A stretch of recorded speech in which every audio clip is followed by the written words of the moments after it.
it's Bound for Glory weekend, but do we really honestly care about it? Because I know TNA does not care about Bound for Glory this year. It's obvious. Bound for Glory is supposed to be their WrestleMania. It's supposed to be their big show of the year. Unfortunately, this year I feel like they've just put it aside and they don't really care about it. Now I know that they're more concerned about getting a network, a new network, and that's their main focus. But still, I mean, I wish they would put more of an effort into their biggest show. You know, I know Vince McMahon would never, ever just ignore WrestleMania and just put random matches together. Now, one of the things I don't like is Bound for Glory being in Japan. Now, I have nothing against Japan. I know they have New Japan Wrestling there. They got a lot of good talent. But TNA is a United States-based company. So you should cater to your fans in the United States. So I'm sure, I mean, I know TNA cannot fill a big venue for their events anymore, but there's a lot of small venues they could go to around the United States. Now, they made the announcement back in June. They had a press conference, and now in New York, and I thought, hey, they're going to have Bound for Glory in New York. Well, actually, they announced that Bound for Glory was going to be in Japan. And I kind of thought, well, that's going to suck because you can't watch it live because of the time difference. So you can be watching it, if you buy it on pay-per-view, you'll be watching it on tape delay, which is, and you'll be able to get the results on the internet. I mean, I'm okay with TNA doing a one-night only pay-per-view in Japan or a Impact tapings in Japan, but your main pay-per-view, your WrestleMania show, I think you should have it in the United States somewhere.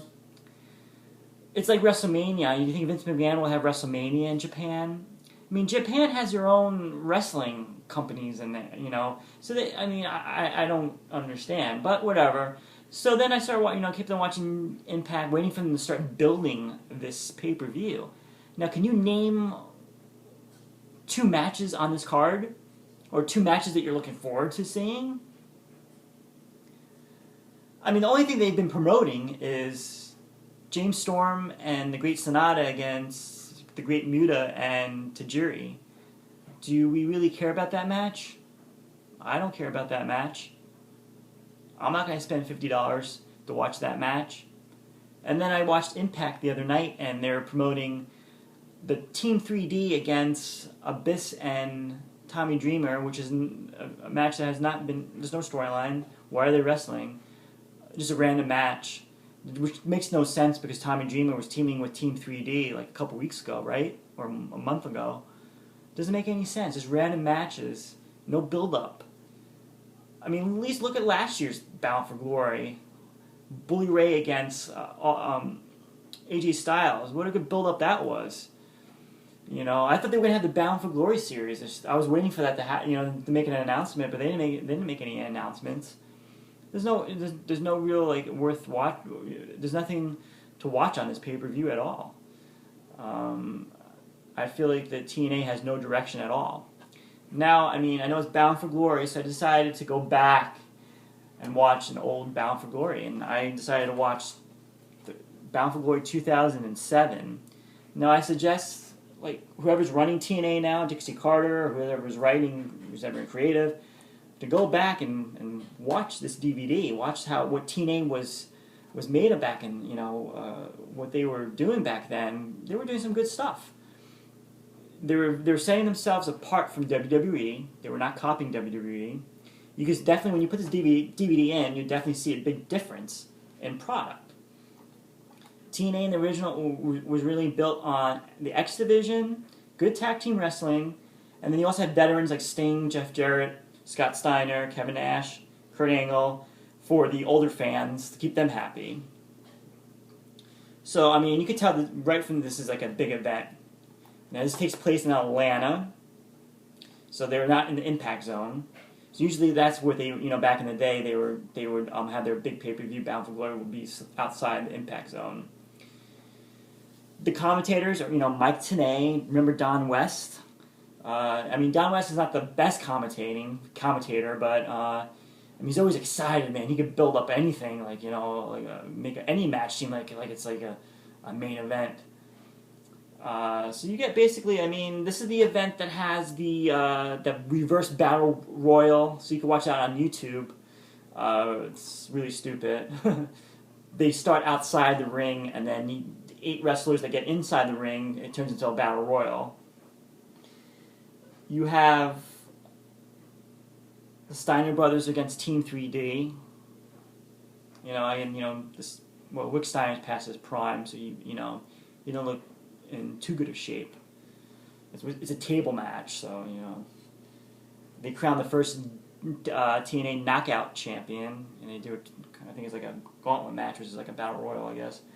And Gail Kim won that. I would love to see Gail Kim in WWE again. I think she could have some good matches with AJ and Paige. I'd like to see her on a bigger stage, but whatever. Samoa Joe against Christian Cage. Remember Christian used to be in TNA, and he was actually a big star in TNA. He was their champion for a while, so he was one of their top stars. We have the X Division title, Christopher Daniels against Jay Lethal. Really good match.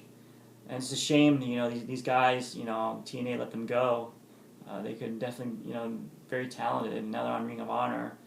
But, I think Jay Lethal has a lot of talent. He could have been a future, he could have had a bright future with TNA, but I don't know, for other reasons they decided not to keep him on the roster. And Team Pac-Man versus AJ Styles and Tomko for the tag titles. I actually forgot that AJ Styles was teamed up with Tomko, and they were tag team champions, so that was pretty cool. When you watch these videos, it brings back memories. Then you had the main event, Kurt Angle versus Sting. I mean, that's a dream match. And it really felt important. I know later down the road in TNA, they've done Sting versus Kurt Angle many times. But this was the first time that pretty much their first feud. The match was really good. Sting can still go. It was one of those dream matches that you're always looking forward to seeing. I've always wanted to see Sting against Shawn Michaels, Undertaker. The list goes on. Triple H. We might never see that, but and then you see him against Kurt Angle, which is pretty cool. So this is definitely definitely good to check out to see what TNA was like back in the day. And I wish that they would keep this up, and I wish they would pay more, build their events a little bit more, and I don't know, go back to how things were in the past. Hopefully, but we'll look forward to seeing, what they do in the next couple of weeks, and see what happens if they are able to get into the network. Well, I hope they do, because I do think they have a lot of talented wrestlers, and we'll go from there. Thank you.